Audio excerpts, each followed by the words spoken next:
ওই গর্তের ভিতরে সে দুইজন স্বামী স্ত্রী জীবন চালায়। হুজুর দুইজন মিলে একটা কাপড় পরিধান করি, শীতের রাতে চাদরের মতো গায়ে দেই। হুজুর আপনার আদরের সাহাবা বেলাল যখন আজান দিয়ে দেয়, নবী গো আমার কানের ভিতরে বেলালের আজানটা যখন যায় আমি আর বাড়িতে থাকতে পারি না।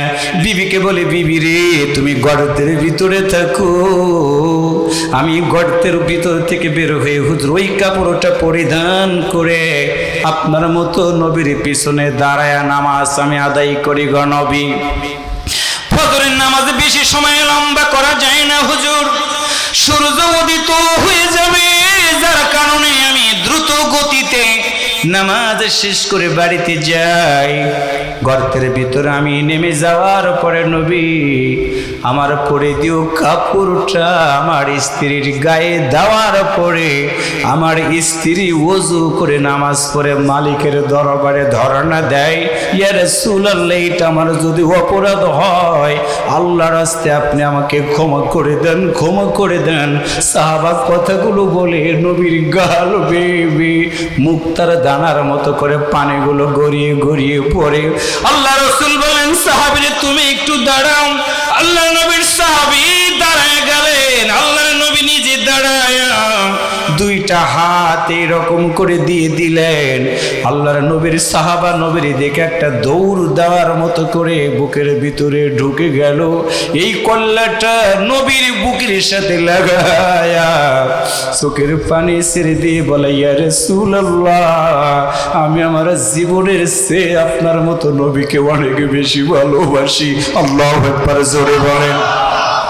ইয়া রাসূলুল্লাহ আমি ফজরের সময় চলে যাওয়ার কারণে আপনি যদি দুঃখ পেয়ে থাকেন, কষ্ট পেয়ে থাকেন, আমি আল্লাহর রাস্তে আপনার কাছে ক্ষমা চাই। তবে আমি কেন যাই গো নবী?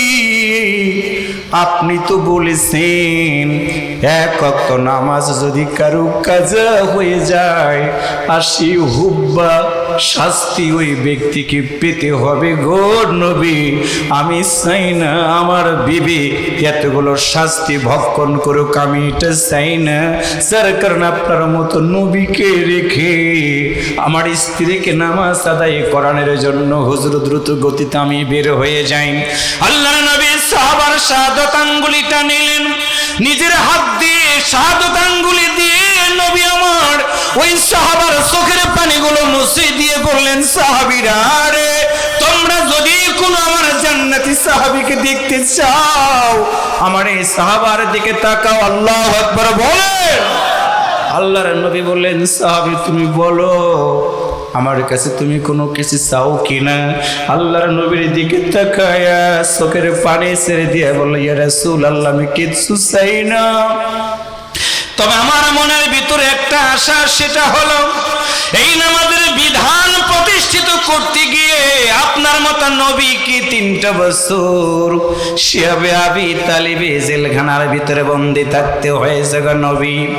আমি আপনার কাছে একটা জিনিস জানতে চাই, বলেন তো আমি যেদিন দুনিয়া থেকে বিদায় হয়ে যাব আপনার মতো নবীর সাথে কি জান্নাতে থাকার সুযোগ আল্লাহ তাআলা করে দিবে?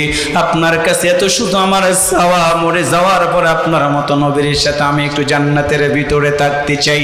আল্লাহ রাসূল বললেন, সাহাবীরা শুনে রাখো আমি নবী তোমারে জানাই দিলাম নামাজের জন্য একটা কাপড় থাকার পরও তুমি নামাজের প্রতি এত যত্নশীল হয়ে গেছো।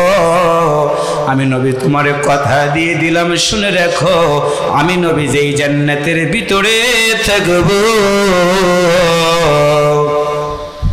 তুমি আমার আদরের সাহাবী, আমি নবীর সাথে একই জান্নাতের ভিতরে থাকবা। ওয়া'আদাল্লাহুল্লাযীনা আমানু ওয়া আমিলুস সালিহাতি লাহুম জান্নাতুন তাজরি মিন তাহতিহাল আনহার।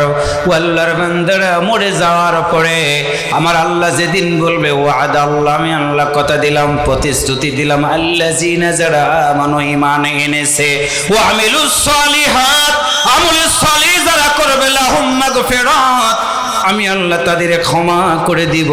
শুধু ক্ষমা করে দিব না, ও আজরুন আজিম, এবং মহাপুরস্কার হিসেবে আমি আল্লাহ আমার জান্নাতে যাওয়ার সুযোগ করে দিব।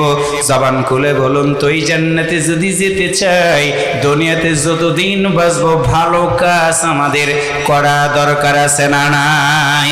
কারা কারা যতদিন বেঁচে থাকবেন ভালো কাজ করতে রাজি আছেন? একটু দুই হাত তুলে আমার আল্লাহকে দেখায়া দেন। আরেকটু জোরে বলেন আল্লাহু আকবার। আরেকটু জোরে বলেন আল্লাহু আকবার। হাত নামান আল্লাহর বান্দারা। আল্লাহ তাআলা আমাদের আজকের আলোচনাগুলোকে কবুল করে নিক। একসাথে বলি আমিন। আরেকটু জোরে বলেন আমিন। আমার আল্লাহ বলেন, কুনতুম খায়রা উম্মাতিন উখরিজাত লিন-নাসি তা'মুরুনা বিল মা'রুফি ওয়া তানহাউনা আনিল মুনকার ওয়া তু'মিনুনা বিল্লাহ।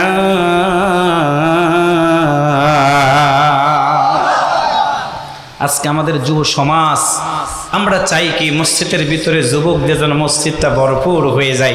সুবহানাল্লাহ জোরে বলেন।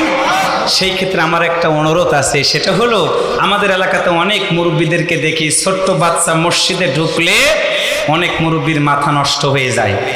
কি আছে না নাই? আমি বলি ভাই, বিশ্বাস করেন